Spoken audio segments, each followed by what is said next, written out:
নমস্কাৰ ADRE Assam police Assam competitive exam বা যিকোনো পৰীক্ষাৰ কাৰণে অতি প্ৰয়োজনীয় হোৱাকৈ প্ৰায় 50টা প্ৰশ্ন উত্তৰ আপোনালোকলৈ লৈ আহিছোঁ। আহক দেৰি নকৰি প্ৰথম প্ৰশ্নটো 1 নম্বৰ প্ৰশ্নৰ ফালে আগবাঢ়ো। অসমৰ পুৰণি নাম কি আছিল? ইয়াৰ উত্তৰটো হ'ব চি প্ৰাগজ্যোতিষ। 2 নম্বৰ প্ৰাগজ্যোতিষৰ ৰাজধানী ক'ত আছিল? ইয়াৰ উত্তৰটো প্ৰাগজ্যোতিষপুৰ। কামৰূপৰ প্ৰথম ৰজা কোন আছিল? ইয়াৰ উত্তৰটো হ'ব চি মহীৰংগ দানৱ। 4 কুৱেশ্যন, ৰজা নৰকাসুৰে কাক বিয়া কৰাইছিল? ইয়াৰ উত্তৰটো বিদৰ্ভ ৰাজকুমাৰী মায়া বিয়া কৰাইছিল। 5 নম্বৰ, নৰকাসুৰে প্ৰতিষ্ঠা কৰা বংশটোৰ নাম কি আছিল? ইয়াৰ উত্তৰটো হ'ব ভৌম বংশ আছিল। এইবাৰ 6 নম্বৰ প্ৰশ্ন, ভাস্কৰ বৰ্মনৰ শাসনকালত প্ৰাগজ্যোতিষলৈ অহা চীনা পৰিব্ৰাজকজনৰ নাম কি? উত্তৰটো হ'ব হিউৱেন চাং।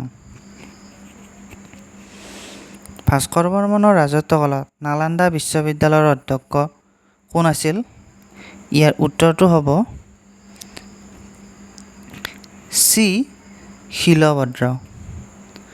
বন্ধুসকল, মোৰ এই চেনেলটো যদি প্ৰথম চাই আছে লাইক আৰু ছাবস্ক্ৰাইব কৰিব।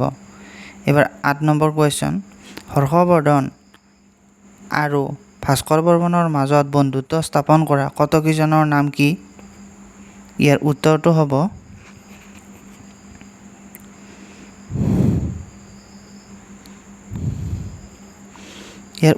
হ'ব হংসবেগ। ইয়াৰ উত্তৰটো হংসবেগ। 9 নম্বৰ, হিউৱেন চাঙৰ কামৰূপৰ বিষয়ে লিখা টোকাখনৰ নাম কি? ইয়াৰ উত্তৰটো হ'ব চি ইউকি। 10 নম্বৰ, শালস্তম্ভ বংশৰ শেষ ৰজাজনৰ নাম কি? ইয়াৰ উত্তৰটো হ'ব তেগসিং। পাল বংশৰ প্ৰতিষ্ঠাতা কোন? ইয়াৰ উত্তৰটো হ'ব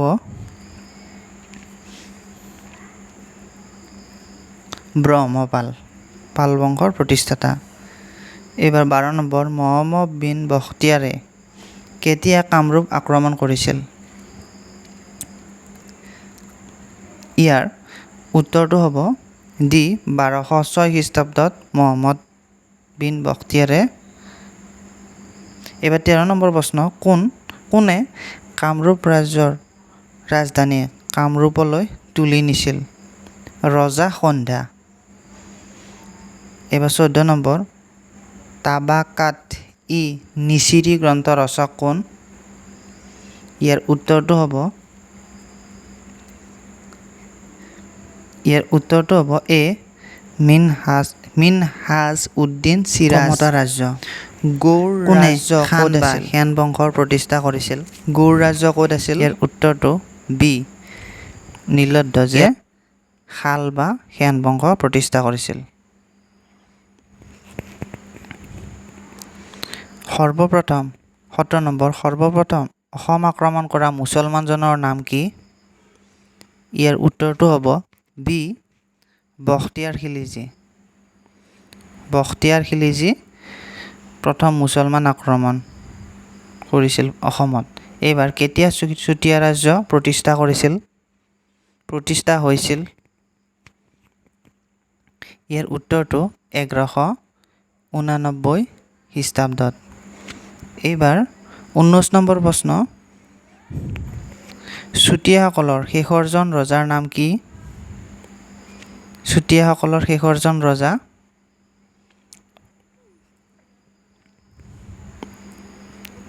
ইয়াৰ উত্তৰটো নিত্যপাল। 20 নম্বৰ, কোচ শব্দ উৎপত্তি ক'ৰ পৰা হৈছিল? ইয়াৰ উত্তৰটো এ কোৱাজ বা কম্বোজ শব্দৰ পৰা কোচ শব্দৰ উৎপত্তি হৈছিল। 21 নম্বৰ, কোচ ৰাজ্য কোনে প্ৰতিষ্ঠা কৰিছিল?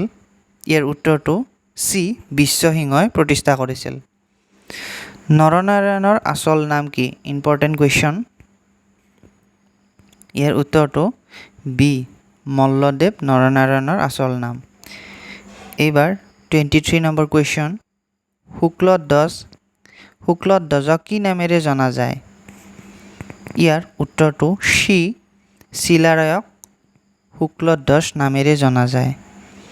এইবাৰ 24 নম্বৰ প্ৰশ্ন। নৰনাৰায়ণ সিংহাসনৰ উঠাৰ সময়ত আহোম স্বৰ্গদেউ কোন আছিল? নৰনাৰায়ণ যেতিয়া সিংহাসনত উঠিছিল তেতিয়া আহোম স্বৰ্গদেউ আছিল চুফি মফা।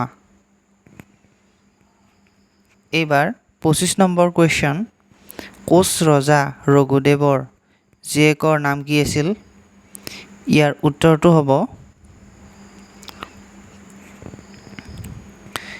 উত্তৰটো হ'ব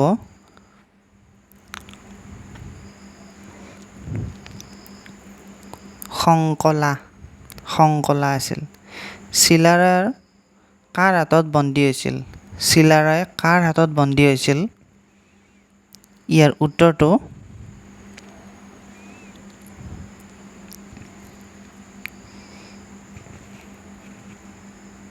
উত্তৰটো হ'ব চুলেইমান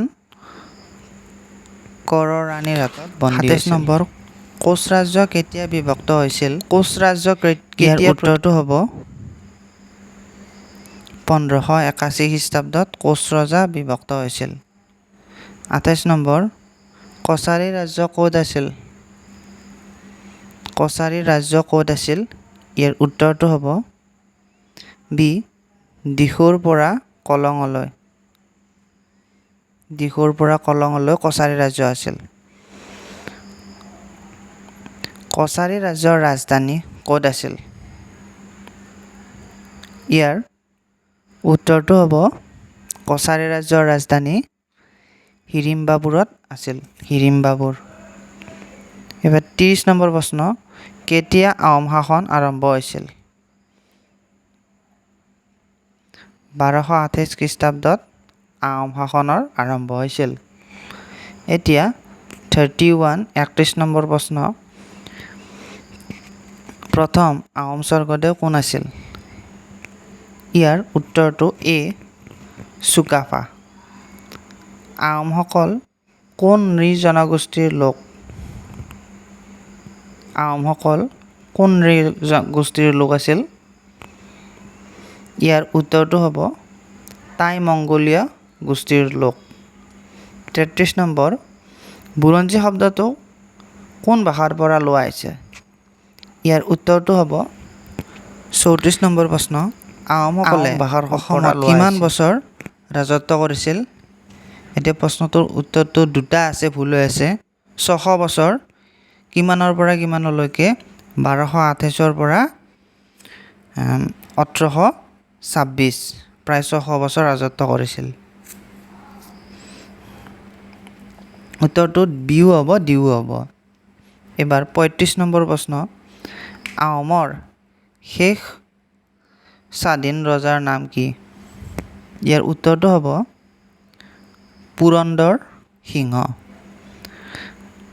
আহোমৰ শেষ ৰজা পুৰন্দৰ সিংহ।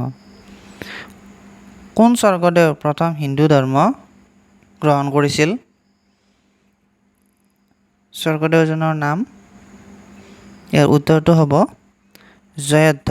জয়ধ্বজ সিংহই হিন্দু ধৰ্ম গ্ৰহণ কৰিছিল। এইবাৰ 37 নম্বৰ। অসমীয়া ভাষাত বুৰঞ্জী লিখোঁতে প্ৰথম স্বৰ্গদেউ কোন আছিল? অসমীয়া ভাষাত বুৰঞ্জী লিখোঁতা প্ৰথম স্বৰ্গদেউ কোন আছিল? স্বৰ্গনাৰায়ণ। এইবাৰ 38 নম্বৰ প্ৰশ্ন। কোন স্বৰ্গদেউ বৰা, শইকীয়া, হাজৰিকা পদৰ সৃষ্টি কৰিছিল? কোন স্বৰ্গদেউ?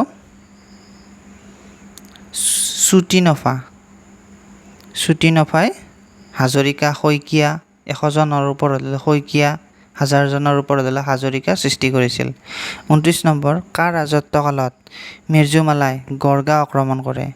উত্তৰ জয়ধ্বজ সিংহৰ শাসনকালত। কেতিয়া শৰাইঘাটৰ যুদ্ধ হৈছিল? ইয়াৰ উত্তৰটো হ'ব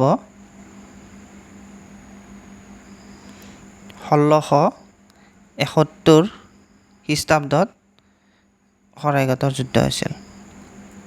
শৰাইঘাটৰ যুদ্ধৰ প্ৰথম সেনাপতি কোন আছিল?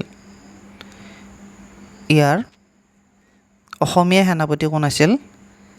ইয়াৰ উত্তৰটো লাচিত বৰফুকন। বাঘ হাজৰিকাৰ আচল নাম কি? বাঘ হাজৰিকাৰ আচল নাম কি হ'ব?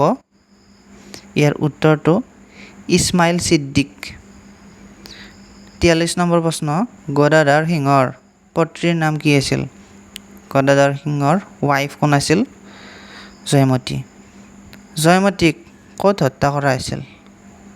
ইয়াৰ উত্তৰটো হ'ব চি জেৰেঙা পথাৰত। জয়দৌল জয়সাগৰ কোনে নিৰ্মাণ কৰিছিল? ইয়াৰ উত্তৰটো হ'ব জয়দৌল জয়সাগৰ ডি ৰুদ্ৰসিংহই নিৰ্মাণ কৰিছিল। জয়দৌল জয়সাগৰ। কোন স্বৰ্গদেউৰ সময়ত প্ৰথম মোৱামৰীয়া বিদ্ৰোহ হৈছিল? কোন স্বৰ্গদেউৰ সময়ত প্ৰথম মোৱামৰীয়া বিদ্ৰোহ হৈছিল? ইয়াৰ উত্তৰটো হ'ব ৰাজেশ্বৰ সিংহৰ দিনত মোৱামৰীয়া বিদ্ৰোহ হৈছিল। গুৱাহাটীৰ শুক্লেশ্বৰ মন্দিৰ কোনে নিৰ্মাণ কৰিছিল? Most important question. ইয়াৰ উত্তৰটো হ'ব বি প্ৰমত্ত সিংহই শুক্লেশ্বৰ মন্দিৰ নিৰ্মাণ কৰিছিল। নেক্সট, মানে কেইবাৰ অসম আক্ৰমণ কৰিছিল? উত্তৰ 17 বাৰ। 49 নম্বৰ কুৱেশ্যন, অসমলৈ কোনে মান আনিছিল? ইয়াৰ উত্তৰটো হ'ব চি বদন চন্দ্ৰই মান আনিছিল। ফ্ৰান্সেংমুং বৰপাত্ৰ গোহাঁইৰ পত্নীৰ নাম কি আছিল? ইয়াৰ উত্তৰটো হ'ব এ মূলা গাভৰু। মূলা গাভৰু আছিল ফ্ৰান্সেংমুং বৰপাত্ৰ গোহাঁইৰ পত্নী।